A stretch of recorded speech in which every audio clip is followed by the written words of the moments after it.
പാരന്റ്സിന്റെ അടുത്താണ് ഈ കാര്യങ്ങൾ എത്തേണ്ടത്.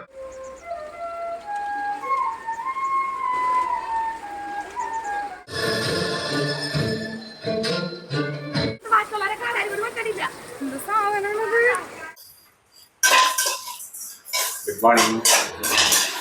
Good morning Nisa. Good morning. രാവിലെ തന്നെ എന്തൊരു മഴയിരുന്നു. കോരിച്ചൊരിയണ മഴ. ഇന്നലെ ഞാനിങ്ങനെ ആശ്വസിച്ചിരിക്കണായിരുന്നു ഇനി മഴ പെയ്യില്ല. ഇന്നലെ പെയ്തില്ല, പക്ഷെ ഇന്ന് ഭയങ്കര ഒരു ഇറങ്ങാൻ പറ്റാത്ത പോലത്തെ ഒരു മഴയായിരുന്നു. എന്തായിരിക്കാം? സേമിയ പായസം, സേമിയ ഉപ്മ.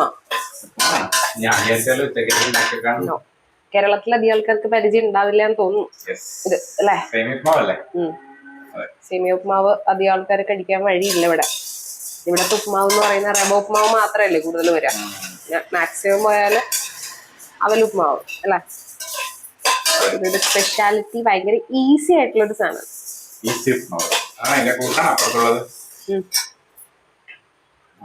കുറച്ച് കശുവണ്ടി. കശുവണ്ടിക്കൊക്കെ എന്തൊരു വിലയും ഇവിടെ. എന്റെ മോനെ, എന്തോരം പൈസയും ഇവിടെ. കേരളത്തില് കശുവണ്ടി മേടിക്കാൻ പറ്റാത്ത അവസ്ഥയല്ല. കേരളം കണി കണ്ടുകൊണ്ടിരുന്ന അത് മറ്റേ മിൽമയാണല്ലോ. ഒരു കേരള സർക്കാർ ഉൽപ്പന്നം.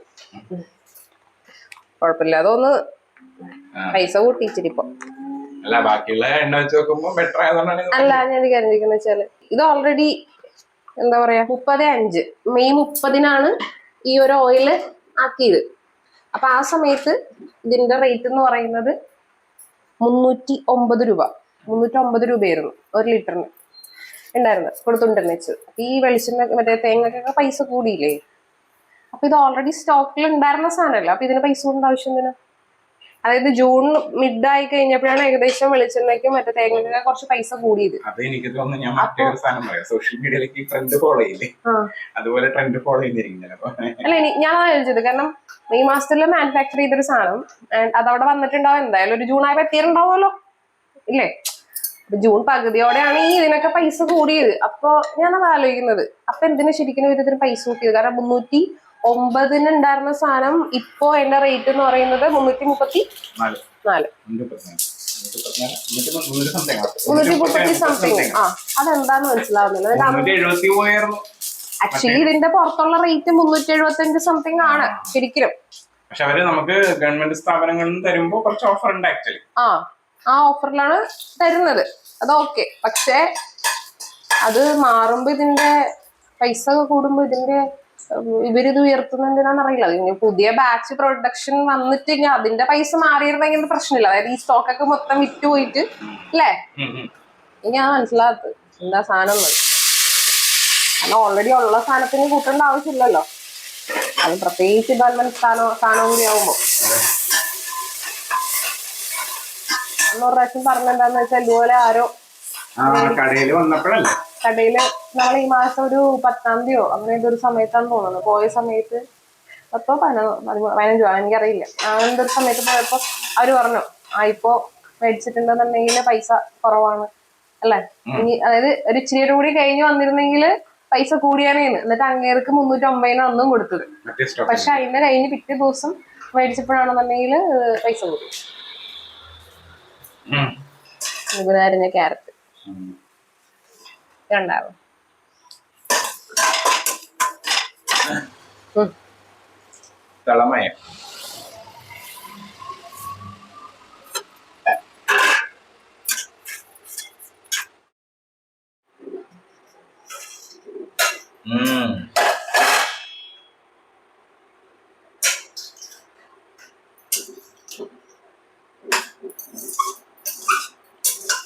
ഞാൻ മലയാളി പേജിൽ നിന്നുകൊണ്ട് വർക്ക് ചെയ്യുന്ന സമയത്ത് അപ്പോ ഈ ഉപ്മാവ് എനിക്ക് കിട്ടാറില്ല. കാരണം എന്റെ മലയാളി പേജിൽ സെയിം ഉപ്മാവ് ഉണ്ടാവില്ലല്ലോ.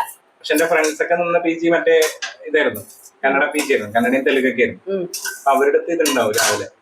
പക്ഷെ പി ജിയിൽ അത്ര ടേസ്റ്റ് ഉണ്ടാവില്ല, അറിയോ? കഴിക്കുമ്പോൾ അവര് മര്യാദക്ക് എനിക്കൊന്ന് കമേഴ്ഷ്യൽ രീതിയിൽ ഉണ്ടാക്കുമ്പോൾ അത് അത്ര ഉണ്ടാവില്ല. ഇപ്പൊ നല്ല ടേസ്റ്റ് ആണ്. നല്ല ടേസ്റ്റ് ആണ്. നീ ഉണ്ടാക്കി ഞാൻ കഴിച്ചിട്ടല്ലേ. നൈസ്. എന്തായാലും രാവിലെ അതായത് ഈസി ആയിട്ട് ഉണ്ടാക്കാൻ പറ്റുന്നത്, വെജിറ്റബിൾസ് ഒക്കെ ആഡ് ചെയ്യാൻ പറ്റുന്നതായിട്ടുള്ള, ഇതിനകത്ത് പീസ് അടക്കം ആഡ് ചെയ്യാൻ പറ്റുന്നത്. Piece, green peas. പൊട്ടറ്റോ ഞാൻ നോക്കിയിട്ടില്ല കേട്ടോ. പൊട്ടറ്റോ വലിയ ഓക്കെ വേറെ അത്ര വലിയ ഇഷ്ടമല്ലാത്തോണ്ടിട്ട് ഞാൻ അങ്ങനെ പൊട്ടറ്റോയില് പരീക്ഷണങ്ങൾ അധികം ചെയ്യാറില്ല.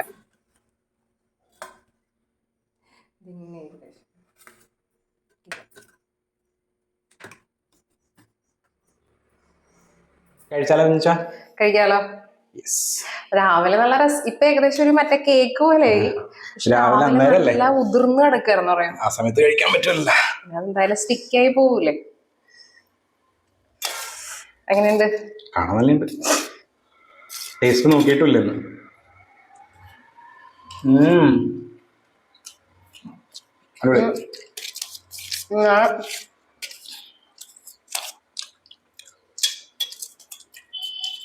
ചൂടും കൂടി ഉണ്ടെങ്കിൽ വേറെ ഇടക്കിടക്ക് കശുണ്ടിയായിട്ട് എടുക്കണം. സംഭവം നമ്മള് ഫുഡിലാക്കി ഞാൻ കഴിക്കൽ മാത്രല്ല, അതിന്റെ ഇടയിൽ വേറെ കുറെ പണിയില്ലേ. അതാണ് അല്ലേ. നല്ല ടേസ്റ്റ് ഉണ്ട്. ചൂടിന് നല്ല ടേസ്റ്റ് ഉണ്ട്.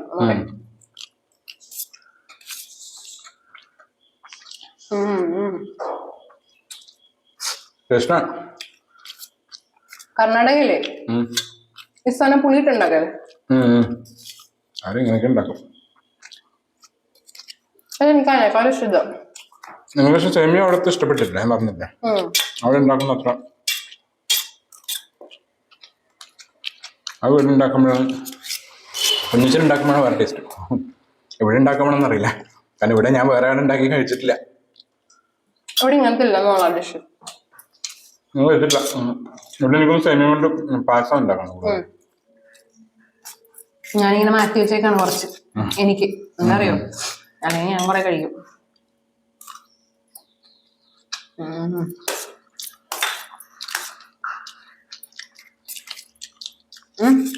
ഇന്നത്തെ പച്ചമുളക് കഴിക്കണോ? പച്ചമുളകല്ലേ നല്ല ടേസ്റ്റ് ഉണ്ടാവും. സ്റ്റൂ ഇപ്പൊ വെക്കാൻ പറ്റുന്ന ഒന്നുമില്ല. സ്റ്റൂ സ്കൂളിൽ വിളിച്ചിട്ടുണ്ടായിരുന്നു. സ്കൂളിൽ പരിപാടിയാണ്, ലഹരി വിമുക്ത ക്ലാസ്. ഇന്ന് അന്താരാഷ്ട്ര ലഹരി വിരുദ്ധ ദിനം. അപ്പൊ ആരോ വരുന്നുണ്ട് എക്സസൈസ് ചെയ്യുന്നല്ലേ. എങ്ങോട്ട്? ലഹരി വിരുദ്ധ ദിനായതുകൊണ്ട് എന്താണ് മറ്റേത് KCB-ക്കാർ മഴ പെയ്തു കഴിഞ്ഞാൽ ഇതൊക്കെ പൊട്ടിക്കോളൂ. ഉണ്ടല്ലേ?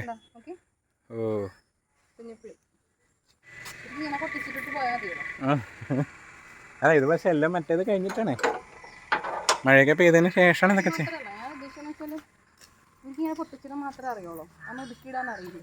ഒതുക്കിയിടില്ല. അവര് അങ്ങനൊന്നും ആയിരിക്കില്ല, എനിക്ക് തോന്നുന്നില്ല അങ്ങനെ ആയിരിക്കുന്നു. മരങ്ങളൊക്കെ വെട്ടിയിട്ട് അവരുടെ വീടിന്റെ മുന്നിൽ ഇടുക, അലങ്കോലാക്കി ഇടുക. ഇല്ല, അവര് കൊമ്പ് മറ്റേ മുളവടി അവരങ്ങനെ പോണ വഴിക്ക് വെട്ടി പോകും. അറിയില്ല, ഫുൾ വർക്ക് ഇനി ചെയ്യാനുണ്ടോന്ന് അറിയില്ലല്ലോ. നമുക്കൊന്നും പറയാൻ പറ്റില്ല.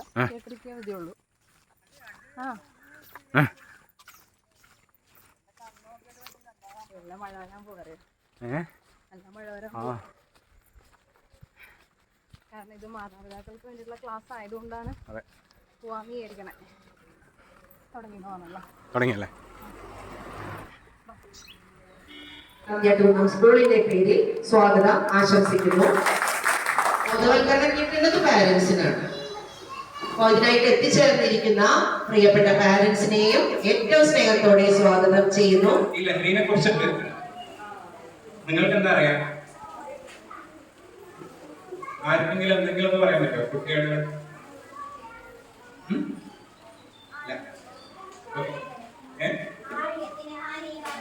ആവശ്യത്തിന് ഹാനികരമാണ് എന്ന് പ്രൊഡക്ട്സ് ഉണ്ടായിട്ടുണ്ടാവും അല്ലെ? രാവിലെ അസംബ്ലിയിലൊക്കെ കാര്യങ്ങളൊക്കെ പറഞ്ഞിട്ടുണ്ടാവും.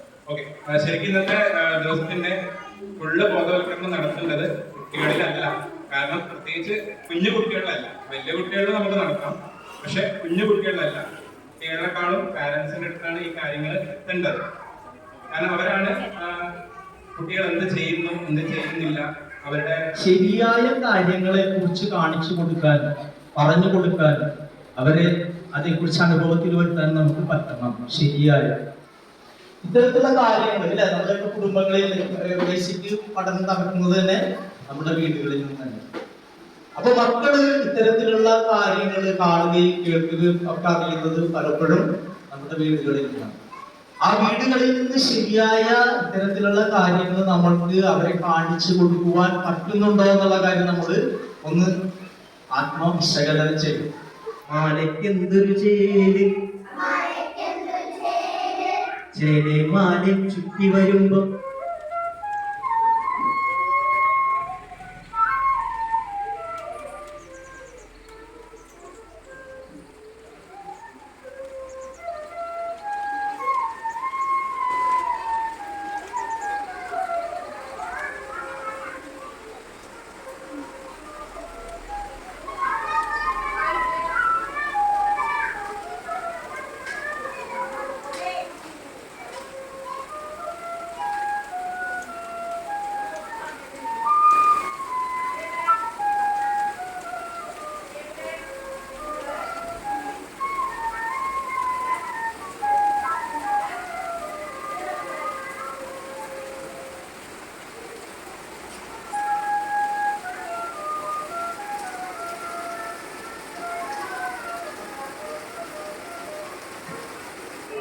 എല്ലാവർക്കും നമ്മുടെ പേരിലെ ഹൃദയം നിറഞ്ഞ നന്ദി രേഖപ്പെടുത്തുകയാണ്.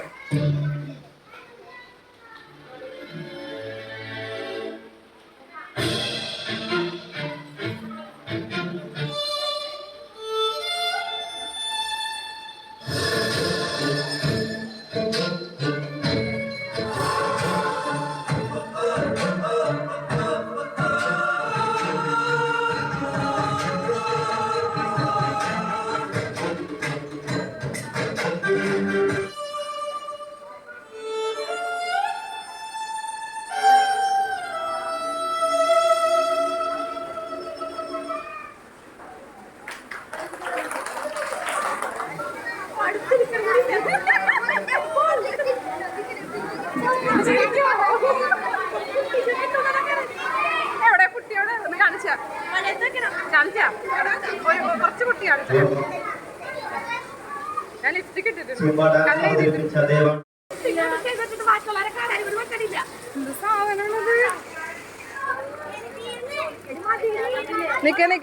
നിക്കട്ടെ, ഞാൻ മഴയത്തോ എടുക്കട്ടെ.